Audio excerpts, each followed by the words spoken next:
Hello everyone, Miss Jessica here, and as part of March's Reading Month, the staff and youth services at the Auburn Hills Public Library are sharing their favorite books. And so I will be sharing with you one of my favorite books, The Hobbit by JRR Tolkein.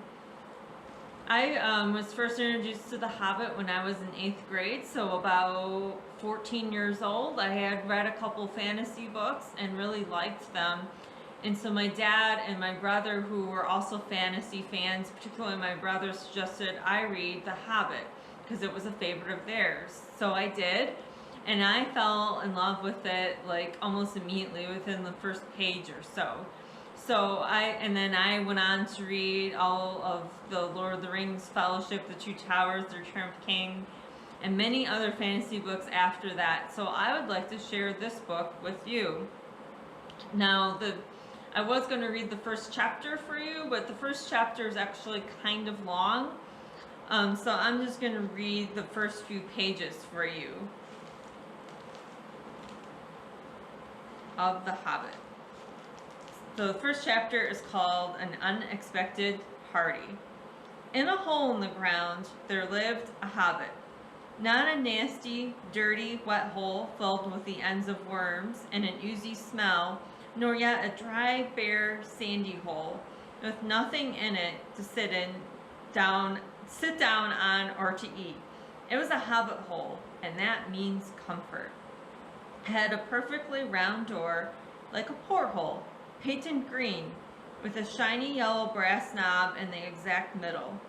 The door opened onto a tube-shaped hall like a tunnel, a very comfortable tunnel without smoke, with paneled walls and floors, tiled and carpeted, provided with polished chairs and lots of pegs for hats and coats. The hobbit was fond of visitors. The tunnel wound on and on, going fairly but not quite straight into the side of the hill. The hill, as all the people for many miles round called it, and many little round doors opened out of it, first on one side and then on another.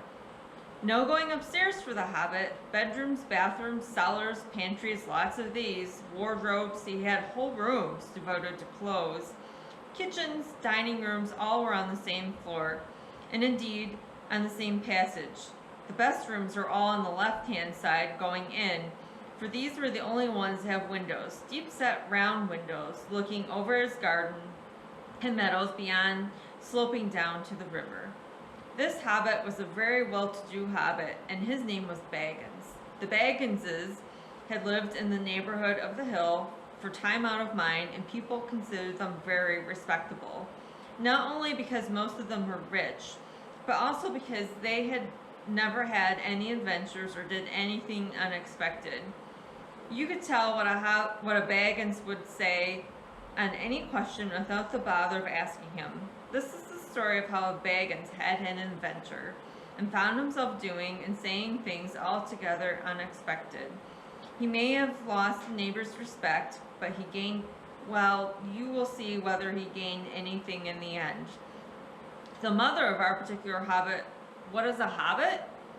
I suppose hobbits need some description nowadays, since they have become rare and are shy of the big people, as they call us. They are, or were, a little people, about half our height and smaller than the bearded dwarves. Hobbits have no beards.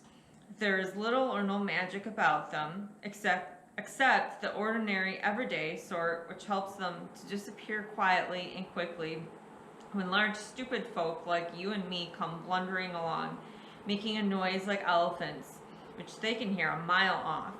They are inclined to be fat in the stomach. They dress in bright colors, chiefly green and yellow, wear no shoes because their feet grow natural leathery soles, and thick, warm brown hair like stuff on their heads, which is curly.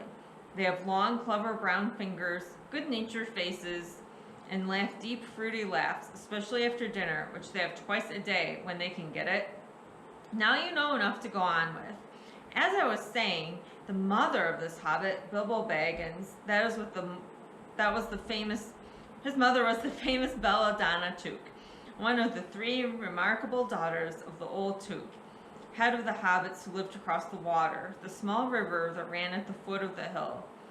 It is often said in other families that long ago, one of the Took ancestors must have taken a fairy wife.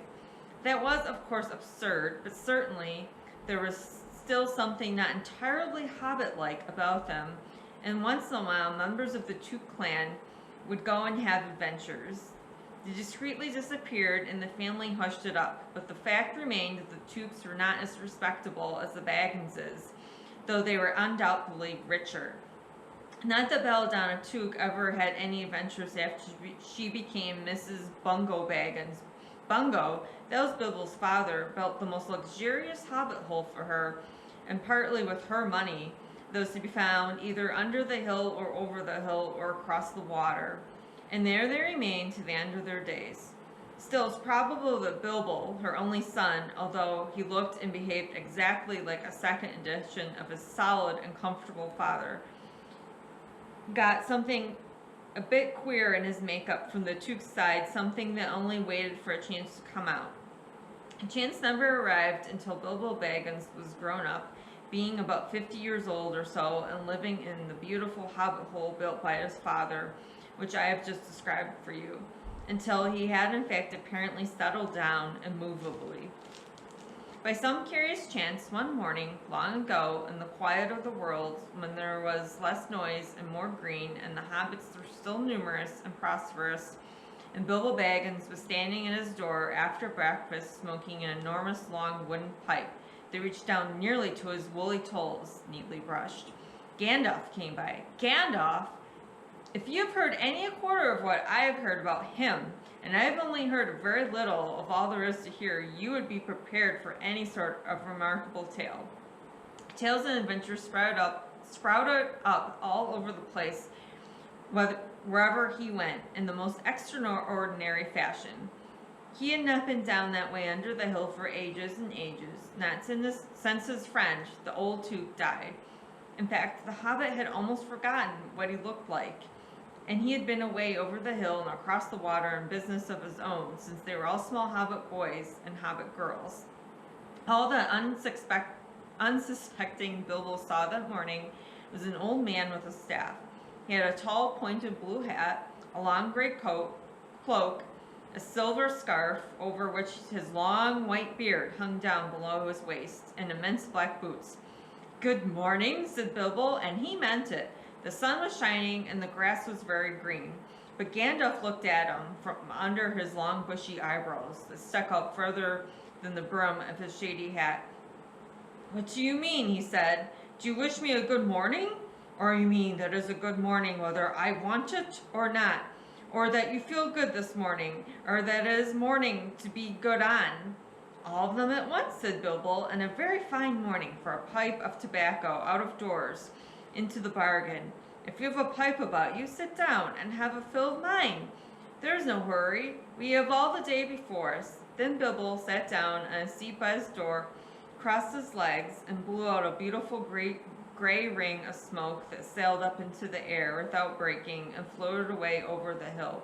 "Very pretty," said Gandalf. "But I have no time to blow smoke rings this morning. I am looking for someone to share in an adventure, and I am arranging. It is very difficult to find anyone. I should think so." Okay, so we will stop there. I hope you enjoyed that, and maybe you will now want to go check out The Hobbit from the library.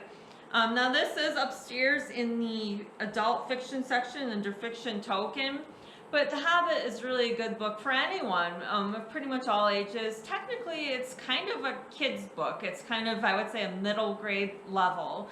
But like I said before, it's one that anyone of pretty much any age, I think, can enjoy.